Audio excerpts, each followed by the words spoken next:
Ustaz Hilman, gimana nih caranya kalau misalnya kita dalam Islam supaya menghilangkan trauma? Karena ada orang-orang yang memutuskan untuk tidak mempunyai anak itu karena misalnya dulu melihat orang tuanya misalnya bercerai atau misalnya orang tuanya melakukan tindak kekerasan gitu ya. Nah itu bagaimana supaya bisa akhirnya meluruskan gitu pikiran-pikiran yang negatif di dalam kepalanya gitu. Mohon penjelasannya guru.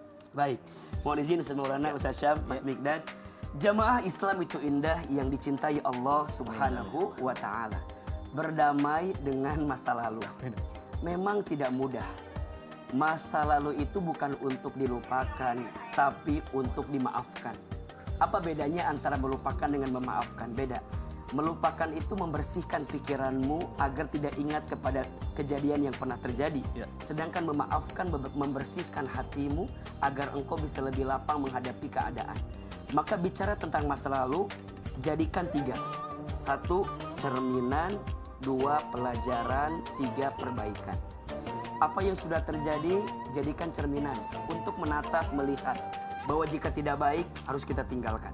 Yang kedua, jadikan pelajaran. Apa nih hikmah yang bisa kita petik dari yang terjadi kemarin? Dan yang ketiga, perbaikan.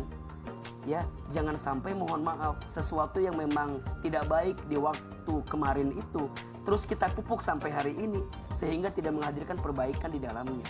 Termasuk mohon izin jika ada di antara kita yang trauma, ngerasa sakit, sedih, gelisah dengan keadaan yang sudah terjadi, ya gimana? Kan sudah terjadi.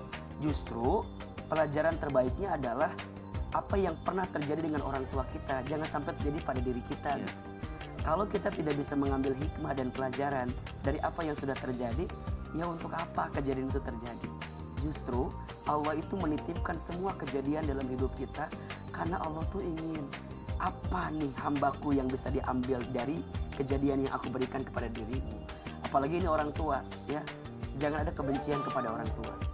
Jangan ada perasaan memusuhi, bertengkar sama orang tua. Bagaimanapun mereka adalah sosok terindah dalam hidup kita. Orang tua seperti apapun keadaannya, tetap kita sebagai seorang anak harus berbakti kepada orang tua kita. Dan jangan menjadikan batasan-batasan untuk menghadirkan kebaikan di waktu yang akan datang. Gak mau punya anak karena orang tua saya berantem. Gak mau punya anak karena orang tua saya bertengkar. Naudzubillah, jangan sampai itu menjadi alasan. Yuk perbaiki komunikasinya, perbaiki hubungannya. Insya Allah engkau akan dapat pelajaran tuh karena melihat cerminan di masa lalu agar engkau bisa mendidik anak dengan baik di waktu yang akan datang. Dan yang saya rasakan juga begitu. Biasanya jika ada seorang anak yang waktu kecilnya berat hidupnya, ketika besar dia mendidik anaknya dengan penuh kebaikan karena dia pernah ngerasain gimana sakitnya, gimana nggak enaknya begitu. Mudah-mudahan Allah berikan kemudahan. Waduh. Justru dibalik ya. Biasanya dibalik gitu. Masya Allah. Baik, terima kasih Ustaz Sama-sama. Hilman penjelasannya.